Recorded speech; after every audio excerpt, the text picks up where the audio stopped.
Aujourd'hui, nous accueillons Marc Gabold, professeur d'égyptologie à l'université Montpellier 3. Nous allons parler de Toutankhamon. Vous êtes un spécialiste de la période amarnienne. Est-ce que vous pouvez nous présenter très rapidement les particularités de cette période?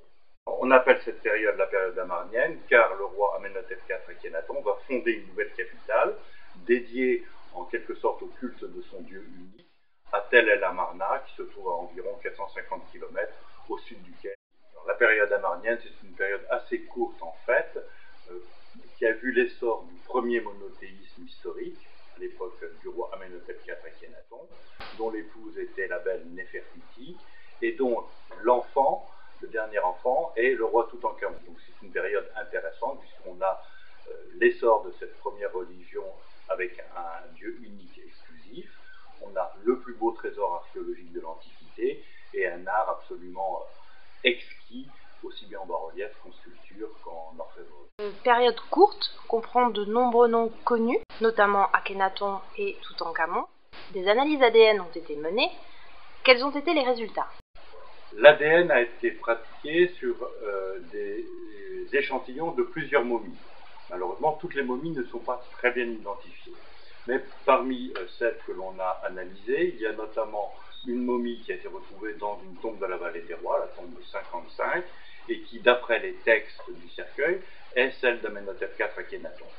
Cet ADN a été comparé à celui de Toutankhamon, dont là l'identité est certaine, et on est parvenu à la conclusion que Toutankhamon était le fils d'Akhenaton et d'une personne que l'on a prise pendant longtemps pour sa sœur, mais qui est vraisemblablement sa cousine germaine, issue d'un mariage entre cousins. En fait, l'ADN permet de savoir quel pourcentage d'ADN on partage avec une autre personne, mais ne permet pas de savoir qui est le père et qui est le fils. Et donc ce sont des extrapolations, des hypothèses historiques qui permettent de dire, donc voilà, telle personne est le père, telle personne est le fils, et les conclusions auxquelles moi je suis parvenu à l'aide de ces analyses ADN, c'est que Toutankhamon est le fils d'Akhenaton et de Néfertiti, et que Akhenaton et Néfertiti étaient cousins issus de mariage entre cousins. Toutankhamon nous est connu grâce à sa tombe. Pourtant, il est mort jeune. Combien de temps a-t-il régné et qu'a-t-il eu le temps de faire? Toutankhamon a régné 10 années. En fait, on sait qu'il a eu un an 10, il est mort quelque temps après le début de son an 10, même si cette année 10 n'est pas attestée dans la documentation. Donc il a régné en gros 9 années, ce qui est effectivement très peu de temps. Et c'est un petit peu un contraste, un paradoxe avec la richesse de sa tombe. Il faut bien voir que dans sa tombe, il y a beaucoup de matériel qui a été usurpé d'un prédécesseur féminin. Donc on comprend à travers cette usurpation la richesse de ce tombeau très particulier et qui masque un petit peu un règne qui est quand même très brillant par ailleurs dans le reste de l'Égypte. Lorsque Toutankhamon arrive sur le trône, l'Égypte est en mauvais état. Les pharaons prédécesseurs se sont fourvoyés, notamment Akhenaton, notamment sa fille Mérithaton, et le premier soin de Toutankhamon est de continuer la restauration des temples qui ont été mutilés à l'époque de son père, notamment les images du dieu Amon. Mais à côté de cela, il va énormément construire en Égypte, notamment des temples et des structures en Nubie. Il va beaucoup s'intéresser à la Nubie, qui est le premier pourvoyeur d'or de l'Égypte. Connaissons-nous les causes de sa mort? Il est très difficile de trouver les causes de la mort sur une momie. En règle générale, c'est très délicat. Il faut faire des analyses qui portent sur les affections microbiennes, par exemple. Or, c'est très difficile de retrouver des causes microbiennes de décès. Pour Toutankhamon, ce qui a été évoqué et qui me semble tout à fait plausible, c'est la possibilité d'une fracture au niveau du fémur à la hauteur du genou, qui se serait infecté, qui aurait provoqué une septicémie sur un organisme qui était assez frêle. Toutankhamon, on le voit, n'était pas de grande stature et il avait probablement la malaria. Donc tout ceci fait un organisme assez faible, et là il suffit d'une infection osseuse, suite à une fracture du genou, pour que en une semaine, le sort du roi soit réglé. Akhenaton, qui est manifestement aussi issu de Germain, pourrait avoir également eu quelques problèmes génétiques, d'où ces représentations bien connues. Il y a des mariages, je dirais, Au sein de la famille royale, il y a beaucoup de sociétés où le mariage privilégié, c'est avec le cousin germain. Donc il ne faut pas extrapoler, les mariages entre cousins ne jouent que lorsqu'on a des infections. Le physique particulier d'Amenhotep IV Akhenaton, il a plusieurs causes. Une cause qui est esthétique. On a dans l'Égypte ancienne régulièrement des courants baroques où on accentue des traits des personnages qui sont des caractères tout à fait irréels. Les grands yeux en amande, par exemple. On a également le passage de l'adolescence qui a marqué le visage d'Akhenaton. Les lèvres très pulpeuses, très charnues. Ça, c'est une marque de la jeunesse, un passage de l'adolescence de ce roi, avec l'apparition des caractères sexuels secondaires.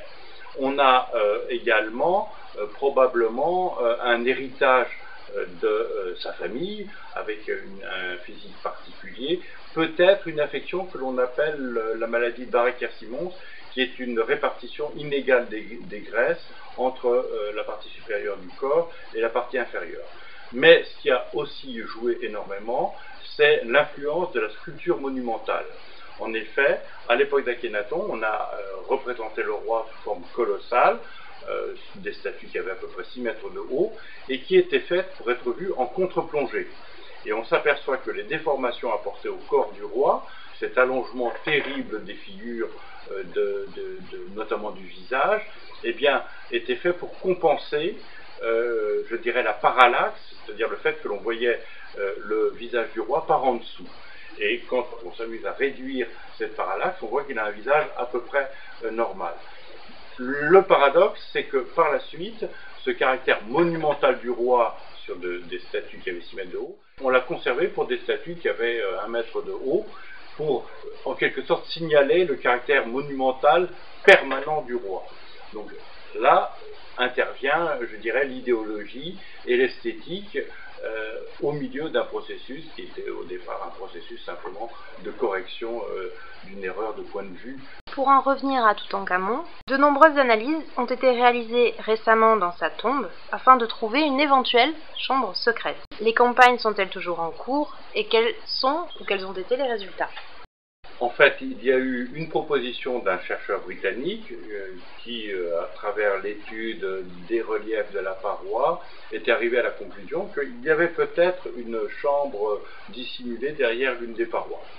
À partir de cette hypothèse, il en a conclu que c'était probablement la chambre concernant une reine pharaon dont Toutankhamon a bénéficié du mobilier funéraire, qu'il identifie à Néfertiti, ce qui n'est absolument pas certain. Il y a d'autres candidates possibles, notamment la fille de Néfertiti.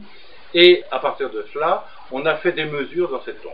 Alors on a d'abord regardé de près ces parois, ensuite on a fait des tests avec des thermomètres ultrasensibles. Enfin, on a passé au radar les murs, radar de sol, qui permettent de détecter de possibles cavités. Mais dans tout cela, on n'a que des différences de température, des irrégularités de surface et des échos radars plus ou moins lisibles. Et pourtant, on en a déduit qu'il y avait probablement une chambre. Les récentes études qui ont été faites avec un nouveau radar et avec l'électrorésistivité montrent qu'il n'y a rien. Donc c'était une belle hypothèse, mais je ne vois pas, bien entendu, faire de trous dans la tombe de Toutankhamon pour vérifier une salle qui n'existe probablement pas. Il faut s'intéresser à Toutankhamon parce qu'il y a toujours des choses nouvelles. En regardant de près les objets, on s'aperçoit, tiens, tel objet est probablement usurpé. Le dernier cas majeur, c'est le masque d'or de Toutankhamon. Eh bien, en regardant bien le nom du roi sur ce masque d'or, il est usurpé. Il appartient à une reine pharaon. On apprend que la tombe de Toutankhamon n'est peut-être pas la tombe de Toutankhamon, le masque d'or de Toutankhamon n'est peut-être pas celui de Toutankhamon. Et en continuant à étudier cette période, le contexte très particulier religieux, le mobilier que nous a livré la tombe et d'autres monuments qui apparaissent de temps en temps, on peut améliorer notre connaissance de ce règne, et c'est une époque importante. Une époque où on a ce premier monothéisme qui a été tenté et qui a échoué, ce qui est tout à fait intéressant au point de vue de la philosophie. Merci beaucoup. C'est moi qui vous remercie.